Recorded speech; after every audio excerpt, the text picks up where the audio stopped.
ሄኖክ በሰማያዊ ዓለም ተዘዋውሮ ካየና ካስተዋለ በኋላ ወደ ምድር ተመለሰ። አሁን ግን በድጋሚ ወደ ሰማያት ሊነጠቅ እየተዘጋጀ ነው።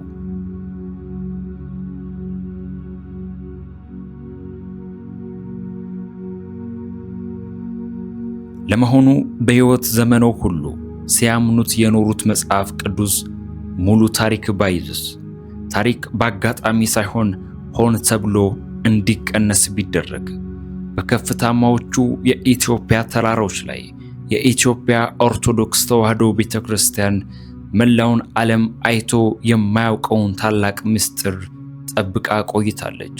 ይህ ሙሉ በሙሉ የተለየ መዋቅር ያለው ባለ 81 አሃዱ መጽሐፍ ቅዱስ ነው። በውስጡ ስለ ረቂቅ ሰማያት ንብርብሮች የሚናገሩ ራእዮችና አሁን ካለው የዓለም አረዳድ ጋር የማይገጣጠሙ አስደንጋጭ የኢየሱስ ክርስቶስ መገለጫዎች ይገኛሉ። ሰዎች በእርግጥ ወደፊት የሚሆነውን ማየት ይችላሉ? ከጊዜና ከቦታ ባሻገር ምልክቶች መቀበል ይችላሉ? ለዘመናት ባለ ራእዮችና ነቢያት ይህንን ሲያደርጉ ኖረዋል። አሁን ደግሞ The Passion of the Christ የተሰኘው ታላቅ ፊልም ዳይሬክተር ሜል ጊብሰን ለፊልሙ ተከታይ ክፍል ዝግጅት እያደረገ ባለበት ወቅት በእነዚህ ጥንታዊ መጻሕፍት ውስጥ የተቀበረ አንድ ነገር አግኝቷል። ስለ ኢየሱስ ያገኘው አዲስ እውነት ቀላል ግኝት አይደለም። ስለ እርሱ የሚያውቁት ነገር ሁሉ የሚቀይር ምስጢር እንጂ።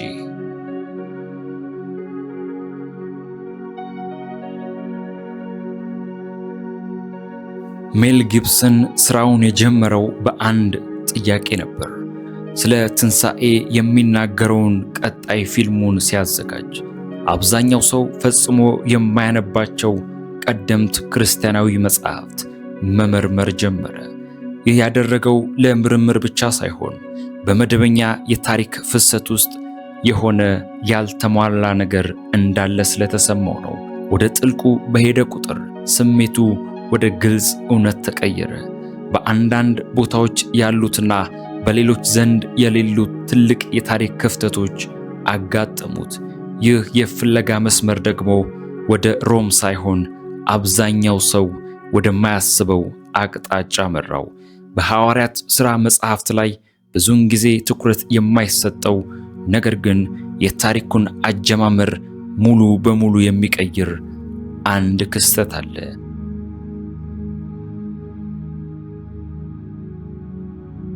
አንድ ባለስልጣን ወይንም የታወቀ ሰው ኢትዮጵያዊ የሆነ በበረሃ መንገድ ላይ ብቻውን ይጓዛል። ይህ ሰው ተራ መንገደኛ አይደለም። የአክሱም ንግሥት የነበረችው የህንደኬ በጅሮንድ ወይንም የገንዘብ ሚኒስትር ነበር። ህንደኬ የሚለው ስያሜ እንደ ፈርዖን ወይንም ቄሳር ያለ የንግስና ማዕረግ ነው። ይህ ሰው ትልቅ ስልጣን ያለው ቢሆንም በሰረገላው ላይ ተቀምጦ የኢሳይያስን የትንቢት ጥቅል እያነበበ ለመረዳት እየጣረ ነበር። ከዚያም ሐዋርያው ፊልጶስ ወደ እርሱ ቀርቦ ባነጋገረው ጊዜ ባለስልጣኑ የክርስቶስ መልእክት ተቀበለ።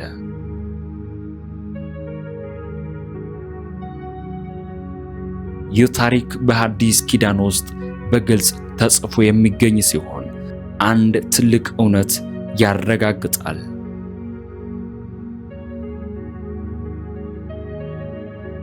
ክርስትናን በመጀመሪያ ከተቀበሉ ሰዎች አንዱ ኢትዮጵያዊ ከፍተኛ ባለስልጣን ነው። ይህም ማለት የቤተ ክርስቲያን ጉባኤዎች የትኛው መጽሐፍት ይካተት የትኛው ይውጣ ብለው ሳይወስኑ በፊት ኢትዮጵያ ገና በታሪክ መጀመሪያ ላይ ነበረች። ዛሬ የፕሮቴስታንት መጽሐፍት ቅዱስ 66 መጽሐፍት፣ የካቶሊክ ደግሞ 73 አላቸው። የኢትዮጵያ ኦርቶዶክስ ተዋሕዶ ቤተክርስቲያን ግን 81 መጽሐፍትን እንደ ቅዱስ ቃል ትቀበላለች። ጥያቄው እዚህ ላይ ነው። ኢትዮጵያ ከጅምሩ በታሪክ ውስጥ ከነበረችና ሰፋ ያለውን የታሪክ ቅጂ ከያዘች ለምን ሌላው ዓለም የቀነሰውን ታሪክ ብቻ እንዲይዝ ተደረገ? በአራተኛው ክፍለ ዘመን የአክሱም ንጉሥ ኢዛና ግዛቱን ወደ ክርስትና መለሰ። በዚሁ ዘመን በሮም ንጉሥ ቆስጠንጢኖስ ተመሳሳይ እርምጃ ወሰደ። ሁለቱ ታላላቅ ግዛቶች በአንድ ዘመን ተመሳሳይ እምነት፣ ነገር ግን ተመሳሳይ መጽሐፍ ቅዱስ አልያዙም። አንድ ወገን አጭር ስብስብን ሲመርጥ፣ ኢትዮጵያ ግን ሁሉም ጠብቃ ቆየች። ይህ ልዩነት እስከ ዛሬ ድረስ ሙሉ በሙሉ መልስ አላገኘም። ኢትዮጵያ ጠብቃ ያቆየቻቸው እንደ መጽሐፈ ሄኖክ፣ ኩፋሌና የኢሳይያስ ዕርገት ያሉ መጽሐፍት መላውን የታሪክ እይታ ይቀይሩታል። ለምሳሌ በመጽሐፈ ኩፋሌ ውስጥ መላእክት ከሰው ልጅ ርቀው የሚኖሩ ፍጥሯን አይደሉም፣ ይልቁንም በሰው ልጅ ጉዳይ ውስጥ ቀጥተኛ ተሳትፎ አላቸው። ስለ ክፋት አመጣጥ አብዛኛው ሰው የሚያውቀው ስለ እባብና ስለ ሔዋን ስህተት ነው።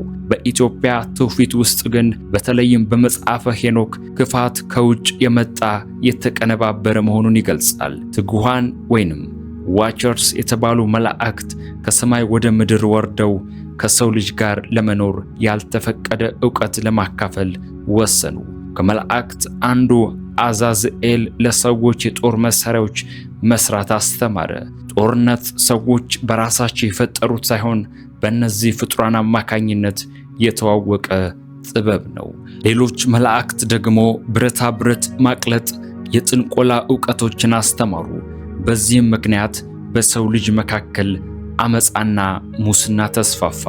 ታሪክ በግልጽ እንደሚናገረው የሰው ልጅ ክፋት የታቀደና ከውጭ የመጣ ነው የሚል ነው። ኢትዮጵያ እነዚህ መጽሐፍት ጠብቃ ለማቆየት የቻለችው በጂኦግራፊያዊ አቀማመጧ፣ በተራሮቿና በበረሃዎቿ ጥበቃ ስላገኘች ነው። የሮም መንግስትና የቤተ ክርስቲያን ባለስልጣናት መጽሐፍት የመቀነስ ውሳኔ ሲያስተላልፉ ያ ትዕዛዝ ኢትዮጵያን ሊደፍር አልቻለም። ሌሎች ታሪክ ሲቀነሱ፣ ኢትዮጵያ ግን ሁሉን ይዛ ቀረች። መነኮሳት መጽሐፍቱ ቢጠፋ እንኳን በጭንቅላታቸው ውስጥ እንዲቀሩ ቃል በቃል ይሸመድዱ ነበር። አንዳንዶች ደግሞ መጽሐፍቱ በጨርቅ ጠቅልለው ሰራዊት ሊደርስባቸው በማይችላቸው ገደላማ ቦታዎች ወስደው ደበቋቸው።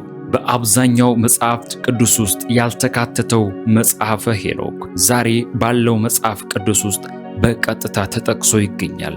በይሁዳ መልእክት ምዕራፍ 1 ከቁጥር 14 እና 15 ላይ ያለው ጥቅስ በቀጥታ ከመጽሐፈ ሄኖክ የተወሰደ ነው። ይህ ትልቅ ጥያቄ ያስነሳል። አንድ መጽሐፍ እንደ ቅዱስ ቃል ሊጠቀስ የሚችል ከሆነ ለምን በመጽሐፍ ቅዱስ ውስጥ እንዳይካተት ተደረገ? በኦሪት ዘፍጥረት ላይ ሄኖክ ለአፍታ ታይቶ ይጠፋል። ከእግዚአብሔር ጋር አካሄዱን አደረገ፣ እግዚአብሔርም ወሰደው ይላል። ዝርዝር ታሪክ የለም። መጽሐፈ ሄኖክ ግን ያንን ዝምታ ይሰብራል። ሄኖክ ወደ ሰማያት ተወስዶ የዓለም ምስጢር እንዳየ ይተርካል። ከሁሉ በላይ ደግሞ የሰው ልጅ ወይንም ሰን ኦፍ ማን የተባለና ከዓለም ፍጥረት በፊት የነበረ በዙፋን ላይ የተቀመጠ አካል እንዳየ ይናገራል። ኢየሱስ ክርስቶስ ደጋግሞ ራሱን የሰው ልጅ ብሎ ሲጠራ በወቅቱ የነበሩ ሰዎች ይህንን ስያሜ ከመጽሐፈ ሄኖክ ታሪክ ጋር በቀጥታ ያገናኙት ነበር። ሌላው አስደናቂ ታሪክ የኢሳይያስ ዕርገት ነው። ነቢዩ ኢሳይያስ ወደ 7ቱ ሰማያት ተወስዶ ያየው ራእይ ይተርካል። የተወደደ ክርስቶስ ከሰማይ ወደ ምድር ሲወርድ በእያንዳንዱ ሰማይ ያሉ መላእክት እንዳያውቁት መልኩን እየቀየረና እየተመሰለ እንደመጣ ይናገራል። ይህም የሆነው በታችኛው ዓለም ያሉ የጨለማ ኃይሎች ማንነቱ ካወቁ ከጉዞ እንዳያስተጓጉሉት ነበር። ክርስቶስ ተወልዶ ስራው ከፈጸመ በኋላ ወደ ሰማይ ሲመለስ ግን ያለምንም መደበቅ በታላቅ ግርማ አረገ። መላእክትም ሁሉ አወቁት። ሜል ጊብሰን ትንሣኤው ከወንጌላት ታሪክ በላይ ትልቅና ሰፊ ነው ሲል ይህንኑ የኢሳይያስ ዕርገት ታሪክ የሚመስል ሐሳብ ነው የሰነዘረው። ሜል ጊብሰን አሁን እየሰራ ያለው ነገር አዲስ ፈጠራ አይደለም። ይልቁንም ለዘመናት በኢትዮጵያ ተጠብቆ የቆየውን ጥንታዊ እውነት ለዓለም አደባባይ ማውጣት እንጂ። እነዚህ መጽሐፍት ኢየሱስ ክርስቶስ ዓለም ሳይፈጠር ማን እንደነበረ፣ ምድርን የሚገዙ ኃያላን እንዴት እንደሚሰሩና የወደፊት ፍርድ ምን እንደሚመስል በዝርዝር ያሳያሉ። ዛሬ ዓለም በቴክኖሎጂ በረቀቀበት ዘመን ወደ ኋላ ተመልሶ በኢትዮጵያ ገዳማት ውስጥ ያሉትን እነዚህ ሚስጥራት መፈለግ ጀምሯል። ሜል ጊብሰን ያገኘው እውነት ይኸው ነው። እውነተኛውና ሙሉን ታሪክ ለዘመናት ተደብቆ ቆይቷል። አሁን ግን የመገለጫው ጊዜ ደርሷል።